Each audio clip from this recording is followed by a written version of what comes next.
Fully তাবাই হাইপারটাইট blog guys, watch till the end. এখানেও লিমিটার, সব জায়গায় লিমিটার অ্যান্ড কাট। তো গাইস লিমিটার এত ট্রাফিক না বাজে, কি বলবো তোমাদের, কিচ্ছু করে বাপরে ভাই ফেটে গেছিলো এই কাকার জন্য ভাই, সত্যি বলছি ফেটে গেছিলো। এই জায়গায় কাকা বলছে দাঁড়া দাঁড়া ভাই, কচু দাঁড়াবে, অনলি থটেল। তো হ্যালো হ্যালো হ্যালো গাইস, তো কেমন আছো তোমরা সবাই? আশা করি তোমরা সবাই খুব ভালো আছো। আজকের ব্লগটা এখান থেকে শুরু হচ্ছে। আমি এখন কোথায় যাচ্ছি? আমি এখন কাটোয়া যাচ্ছি, গঙ্গার ওপারে। গঙ্গা পেরোবো, দিয়ে ওপারে যাব। ওপারে গিয়ে কি করব, ফার্স্টে পেট্রোল ভরবো, ঠিক আছে? পেট্রোল ভরার পরে আমার পার্টনার আছে অপূর্ব, ওই N160ওয়ালা, ওকে ডাকবো, ডেকে দুজনা মিলে তাবাই হাইপার রাইড করবো। ভাই তোমাদের তো আগেই বলেছিলাম জ্বর এসেছে, তোমরা ভাবছো জ্বর ছেড়েছে, জ্বর ছাড়েনি। বাট RC-তে যখন চাপি না, যখন হাইপার রাইড করি না, তখন জ্বর অটোমেটিক ছেড়ে যায়। তো যাচ্ছি তাবাই হাইপার রাইড করতে, দেখি আজকে আবার চলে যেতে পারি। তার জন্য দেখি লাস্ট রাইড, যদি শরীর মানে যাই হোক তাবিয়াত শরীর ভালো থাকে তাহলে যাব, আর না হলে বাড়িতে কটা দিন থেকে যাব। তো যাই হোক আমি নৌকাটা পেরিয়ে ওপারে পেট্রোল পাম্পে যাব, কিছু ট্রাফিক রাইড শেয়ার করব। মেবি এটা দুটো পার্ট করব। ফার্স্ট পার্টে আমার রাইডটা শেয়ার করব, তারপরে নেক্সট পার্টে পার্টনারকে ডাকবো, না সেটা প্রচুর বড় ভিডিও হয়ে যাবে। এটা 10 মিনিটের বেশি মেবি করব না। তো এই তো আমি নৌকার ঘাটে চলে এসেছি। এইখানে দেখো লিমিটার মারবো, মানে সরু রাস্তাটাতে আমার লিমিটার না মারা অবধি শান্তি হয় না। দেখো 42। ওকে গাইস, তো লিমিটার মেরে দিয়েছি। এবার নৌকাটা পেরোবো, তারপর ওপারে যাব। তো এখানে আস্তে আস্তে নামতে হবে ভাই। এখানে যদি ব্রেক ফেল হয়ে যায় কি হবে? মানে যত ঢ্যামনা বুদ্ধি, আজব আজব চিন্তাভাবনা আমার মাথায় না।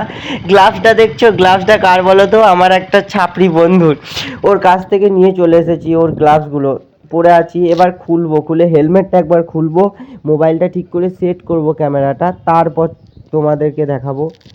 মানে গ্লাভসগুলো পরে না কীরকম একটা লাগছে, পরা তো অভ্যাস নেই। আমার ডান হাতে 3টে আঙুলে 3খানা আংটি আছে, গ্লাভসগুলো পরে না এত অসুবিধা হচ্ছে। বাট যাই হোক, পরে ভালো লাগছে, খারাপ খুব একটা লাগছে না।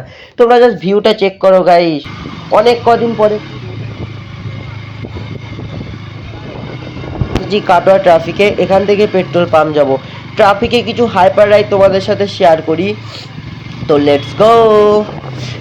তো গাইস উড়াধুরা টান দেবো, কাট মারবো, সব কিছু করবো। কাকা তোমার রিস্কটা সরাও, না ছাড়া পেছনে ভরে দেবো বানা। মানে আমার খুব ভরাকুর স্বভাব, আমার ভালো লাগে।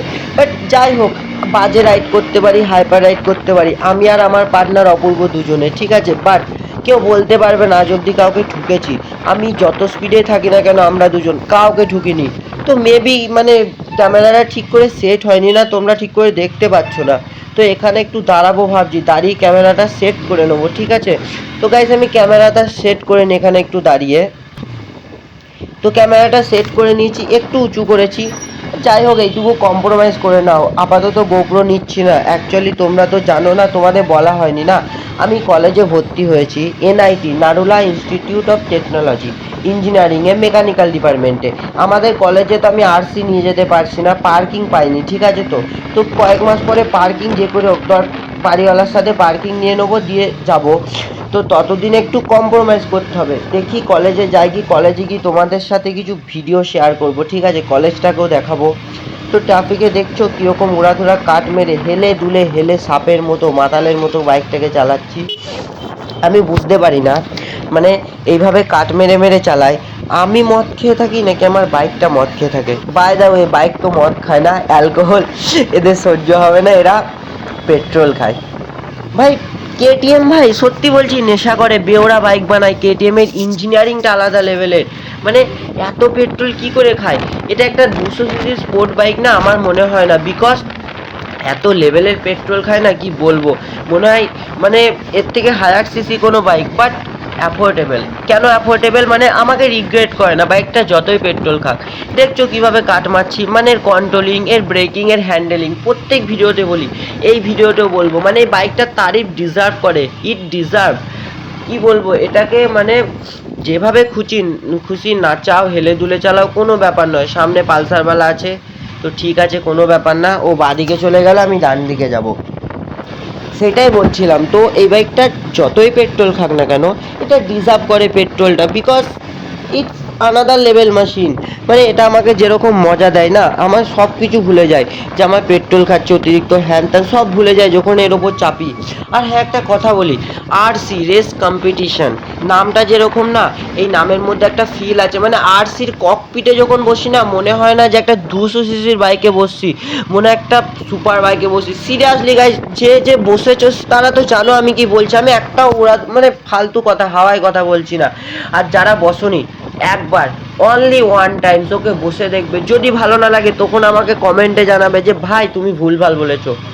মানে আরসিতে ঠান্ডা লেগেছে তো, আরসিতে বসে না একটা আলাদা লেভেলের, নেক্সট লেভেলের ফিল আসে। তো দেখছো কিভাবে হাইপার রাইড করছি, ট্রাফিকের মধ্যে ভাগাচ্ছি। আমার পার্টনার নেই গাইস, ওই জন্যে আমি একা একা বেশি ভাগাই না, মানে পাবলিকে খোঁজে যায় তো। এবার পার্টনার থাকলে কারও পরোয়া করি না, কারণ আমি খুব ভালো করে জানি আমি কাউকে ঠুকবো না, ও খুব ভালো করে জানে ও ঠুকবে না। আমরা দুজন কেউ কাউকে ঠুকবো না, ঠিক আছে? আমরা কাট মেরে বার করে দেবো যতই প্রবলেম হোক। সো দুজন থাকলে না কোথাও দাঁড়ায় না, মানে আজব লেভেলে হাইপার রাইড করি। সাহস পায় আর কি, যে না কিছু হলে পার্টনারও আছে তো প্রবলেম নেই। তো ভাই আর কিছুটা দূর, মেবি 1 কিমি এখান থেকে পেট্রোল পাম্প, পেট্রোল ভরবো। পকেটে 500টা টাকা আছে, বাবা দিল, সো ওটাতেই পেট্রোল ভরবো। তো গাইস রেলগেট পড়েছিল, অনেকক্ষণ দাঁড়িয়ে থেকে 1000 বছর পরে ফাইনালি রেলগেট খুললো। মানে আমি যখনই আসি না এখানে রেলগেট পড়ে যায়, মানে আমার জন্য মনে হয় ট্রেনগুলো দাঁড়িয়ে থাকে, আমি আসি আর যাই। কেমন বাজে ট্রাফিক দেখছো ভাই। কেটিএমের ফ্যান অন হয়ে গেছে, বাট ফ্যান অন হওয়াটা ব্যাপার নয়, this is a normal heat for KTM bikes. যাই হোক, এত পাওয়ার প্রডিউস করে, সো একটু তো হিট হবে, এটা কম্প্রোমাইজ করে নেওয়া যায়। এই ব্রেকারটা না আমার দারুণ লাগে, মানে ওঠে বসে সেই লেভেলের লাগে। তোমরা বুঝতে পারছো আমি কি বলতে চাইছি। ওরে বাপরে ভাই, এক্ষুনি কাকার পেছনে মেরে দিয়েছিলাম, মানে বেশি অ্যাক্সেলারেট করে ফেলেছি তো বাইকটা, বাট ব্রেক ভাই, ব্রেক আটকে নেবে আমি জানি, আর একটু হলেই ঠুকে দিয়েছিলাম। সামনে তো সিগন্যাল আছে, সিগন্যাল পড়েছে কিনা বুঝতেও পারছি না। যাই হোক ভাই, লোকে চলে গেলে আমিও চলে যাব, কোনো ব্যাপার না। তো গাইস পেট্রোল পাম্পে যাচ্ছি, আর কিছুটা দূর। এরা কোথায় যাবে? এই বাইকগুলো মনে হয় এই মারুতিটা বাঁ দিকে। তো গাইস লেটস গো, এখান থেকে উড়াধুরা টান দিতে হবে, কারণ সিগন্যাল আছে কিনা আমি দেখিনি, নাম্বার প্লেটে চালান করে দেবে। যাই হোক, তো এখান থেকে যাই। সামনে ওটা মনে হচ্ছে পুলিশের গাড়ি, স্করপিও মেবি। তাতে আমার কি, আমি ভাই আমার বাইকে ওপর ফোকাস দিই। হ্যাঁ পুলিশের গাড়ি, এটাকে ওভারটেক করতে হবে, ভালো লাগছে না, খুব আস্তে আস্তে চলছে। তো লেটস গো। অপোজিটে ভাই ওভারটেক আমি খুব ভেবে করি, অপোজিটে বাইক আছে কিনা, গাড়ি আছে কিনা। বাট এই বাইকটার থ্রটেলটা এমন না, যাকে খুশি যেখানে খুশি ওভারটেক মেরে দাও ট্রাফিকে। তোমার অ্যাক্সেলারেশন নিয়ে কোনো ভয় নাই, শুধু তুমি নিজে থেকে কন্ট্রোল করতে পারলেই হবে, আর কিছু চাই না। তো এইখানে আর একটা ব্রেকার আছে, মানে ওঠে নামে লাম্পিং জাম্পিং। এই ব্রেকারটা না আমার সেই লেভেলে লাগে, দেখছো কিরকম উঠছে নামছে, মানে সাসপেনশনটা। তো ট্রাকটাকে ওভারটেক করবো ভাবছি, বাট সামনে পেট্রোল পাম্প, আর ওভারটেক করে লাভ নাই। খ্যাপাচোদা ট্রাক ড্রাইভার সাইডও দেবে না, তো আমি বাঁ দিকেই চলে যাই, রিস্ক নিয়ে লাভ নাই। এখনই ঠুকে দিতাম ট্রাকটাকে। এই তো বাঁ দিকে পেট্রোল। তো গাইস পেট্রোল ফিল করা কমপ্লিটেড, এবার যাব পার্টনারের কাছে। সেই ভিডিওটা তোমাদেরকে নেক্সট ভিডিওতে শেয়ার করব, একটু রাইডটা শেয়ার করে দিই, তারপরে নেক্সট পার্ট 2তে আসবে পার্টনারের সাথে হাইপার রাইড। মেবি সন্ধে হয়ে যাবে, কারণ ও খ্যাপাচোদা ছেলে, ও সন্ধে ছাড়া বেরোয় না, মানে সন্ধে করবে মেবি শিওর। ওকে আমি কল করছি না, কল তুলছে না, ও নিজের লোকেশনটা বলছে না, গার্লফ্রেন্ডের সাথে ঘুরছে, দেখা করছে। তোর সাথে দেখা হলে তোমাদের দেখাবো, মানে এমন লেভেলের ঢ্যামনা ছেলে না। ও আবার আজব লেভেলের কাট মারে, ওর পেছনে আমি ওভারটেক করি না, আমি ওর পেছনেই থাকি, শুধু দেখি ওর কাটগুলো লোকে কীভাবে ওকে গালাগালি দেয়। তো পাম্পে 500 টাকা তেল ভরতে বলেছি, কাকা কী করেছে 100 টাকার ভরেছে, ঠিক আছে। তো দিয়ে আমি বললাম আর 400 টাকার ভরো, আমাকে মেবি কাকা খুব বড় ভিখারি মনে করেছে। মানে ভিখারি নই, गरीब भी नहीं हूँ, भिखारी भी नहीं, बहुत पैसा है हमारे पास। তো গাইস টাটা, পার্ট 2তে তোমাদের শেয়ার করবো পার্টনারের সাথে ভিডিও, ওকে।